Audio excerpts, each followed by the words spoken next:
तो दो चीज़ हो गई, ब्रह्म सत्यम जगन मिथ्या। अब जीवो ब्रह्मैव ना परा,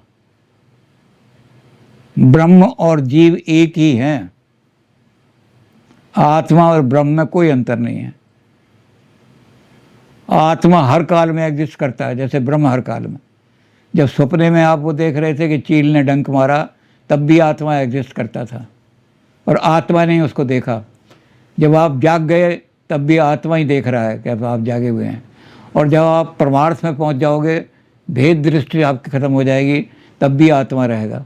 तो ये आत्मा हर काल में हमेशा रहता है। ये इसी तरह से आत्मा भी अखंड है, हमेशा रहने वाला है, कभी नष्ट नहीं होगा।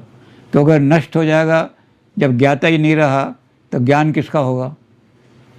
और स्वयं सिद्ध है ये। जब मैं कहता हूँ कि मैं बोल रहा हूँ, तो कौन बोल रहा है?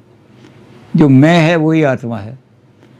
इसको अगर आप डिनाई करोगे तो सेल्फ कंट्राडिक्शन हो जाएगा। आप अगर ये कहोगे कि मैं नहीं हूँ, तो कहेंगे कौन कह रहा है मैं नहीं हूँ? जो ये बोल रहा है मैं नहीं, वही तो आत्मा है। तो आत्मा को आप डिनाई नहीं कर सकते। जैसे आप डिनाई करोगे, यही आर्गूमेंट डेकार्टे ने दिया था, कॉग्निटो जो है, कॉगिटो एर्गो सम, मैं सोचता हूँ इसलिए मैं हूँ, मैं थिंक करता हूँ इसलिए मैं हूँ। शंकर भी कहते हैं क्योंकि मैं ज्ञाता, हर चीज़ का ज्ञान रखने वाला हूँ, इसलिए मैं हूँ। ज्ञाता हमेशा रहेगा और जो भी जजमेंट दिया जाएगा उसमें ये जजमेंट दिया जाएगा कि ज्ञाता है। कांट ने इसको और तरीके से कहा है, transcendental unity of A perception.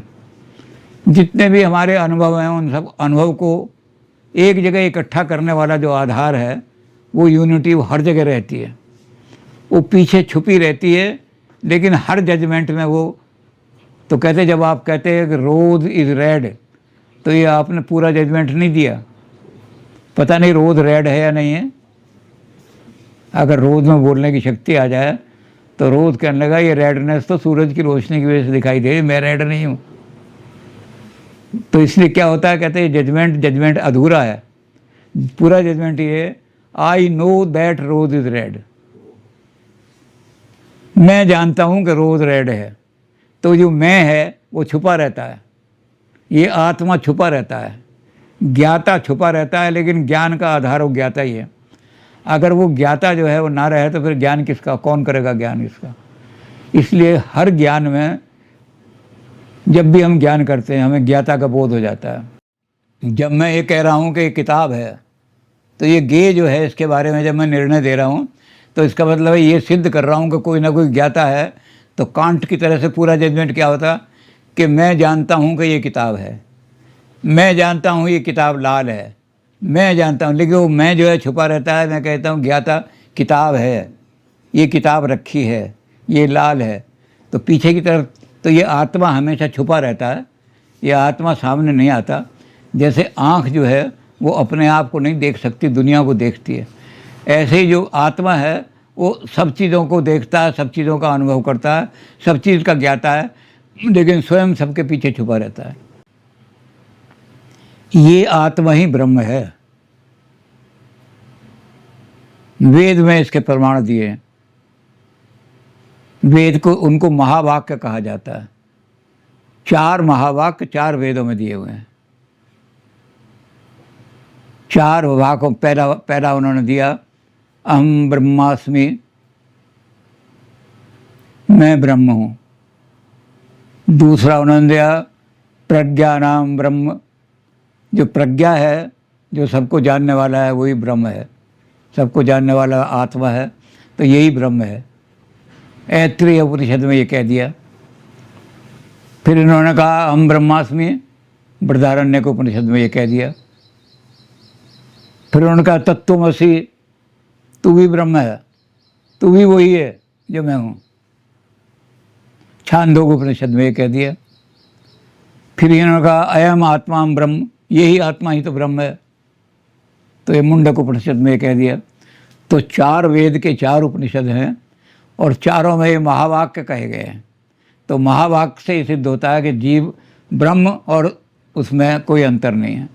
जब अज्ञान के कारण से ये ब्रह्म को अज्ञान के कारण से हम भेदित देख लेते हैं तो अलग अलग दिखाई देने लगते हैं।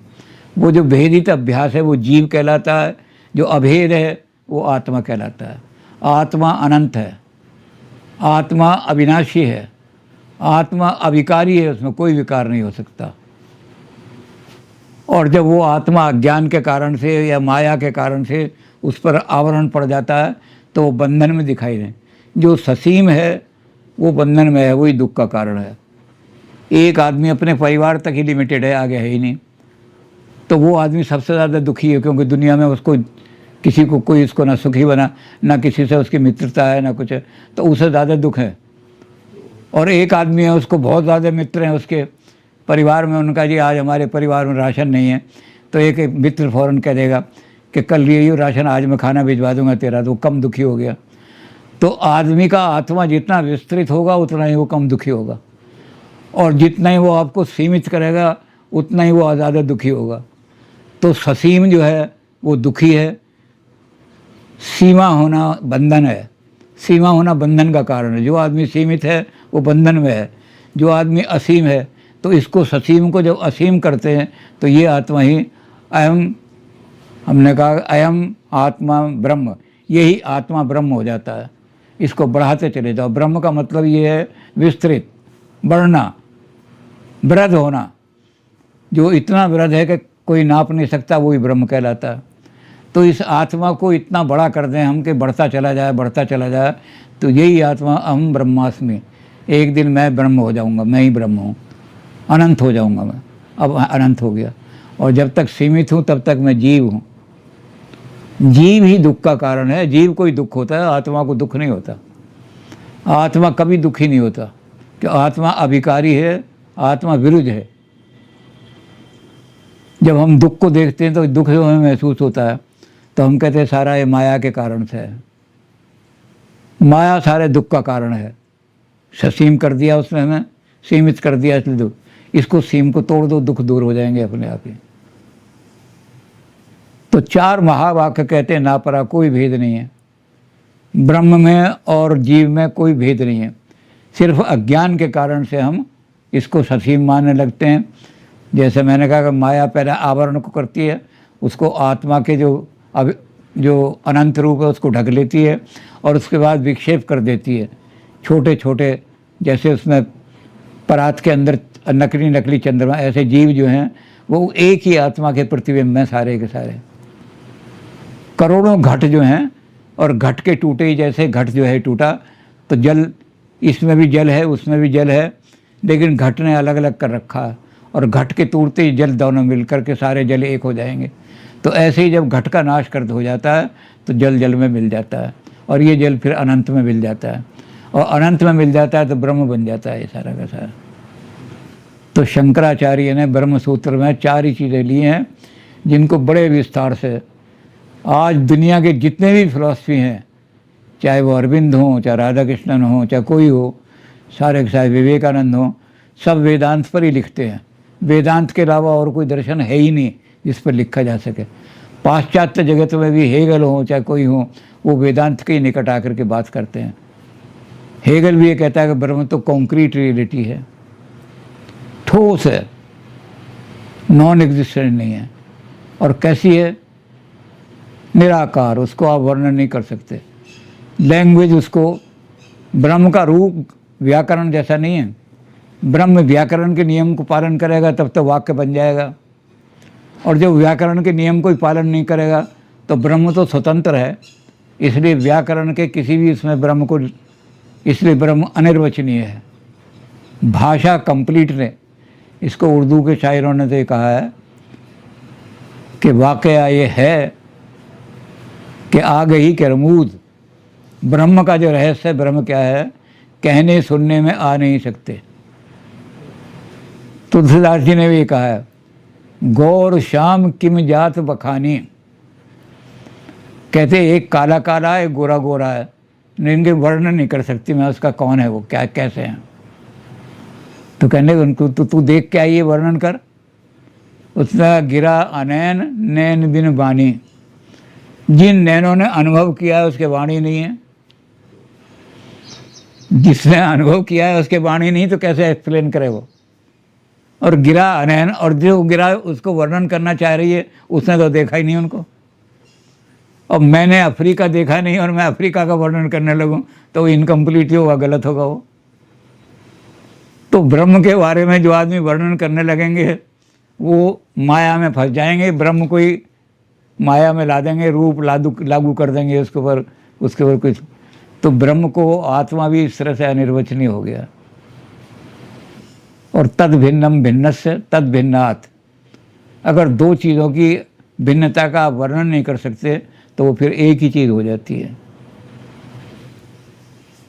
तो एक आदमी कहने लगा दो चीज़ों की भिन्नता जो है समानता होती नहीं। आप कहते हो समानता तो होती नहीं, या तो एक होगी चीज़ या वो चीज़ें ही अलग अलग होंगी। उन्होंने कहा नहीं, मैं दो सिक्के लाया हूँ अभी नए नए बैंक से, बिल्कुल एक से हैं, एक सिक्का ये रखा, एक सिक्का ये रखा, भिन्नता है लेकिन इनके अंदर समानता है। वो कहते नहीं, तुम अज्ञान के कारण से ऐसा कर रहे हो, दोनों में भेद है। क्या भेद है? एक पूरब वाला रुपया है, एक पश्चिम वाला रुपया है। पश्चिम रुपया, पूरब रुपया, भेद है। तो जब वर्णन करोगे तो भेद आ जाएगा, बताना पड़ेगा आपको पूरब की तरफ रखा हुआ, पश्चिम की तरफ। तो ऐसे जैसे जब ब्रह्म को आप वर्णन करने लगेंगे तो उसमें भेद आ जाएगा। उसमें ज्ञाता और ज्ञेय, सब्जेक्ट और प्रेडिकेट, एक को सब्जेक्ट बनाना पड़ेगा, विषय हो गया, और एक हो गया उसका ऑब्जेक्ट।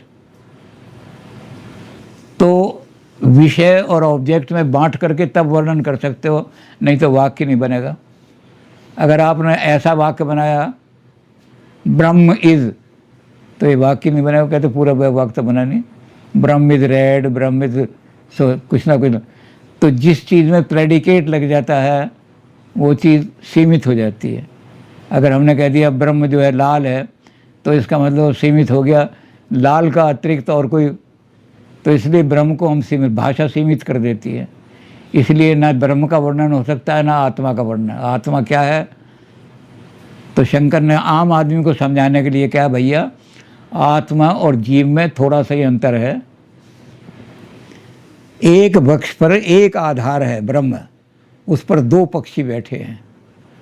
एक पक्षी ऐसा है जो सिर्फ देख रहा है, वो ना फल खाता है ना फल चखता है, और इसलिए वो भोगता भी नहीं।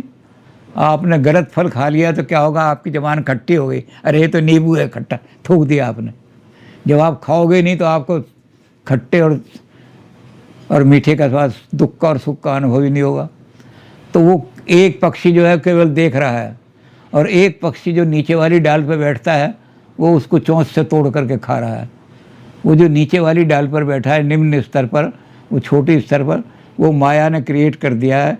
उस मूल आधार पर एक अध्यास कर दिया उसने, और अध्यास करने से वो भोगता और कर्ता बन गया। वो ब्रह्म ना भोगता है ना करता है, आत्मा ना भोगता है ना करता है। तो आत्मा को भोगता और कर्ता माया ने बना दिया, इसलिए जीव ही दुखी होता है, जीव ही उसको भोगता है।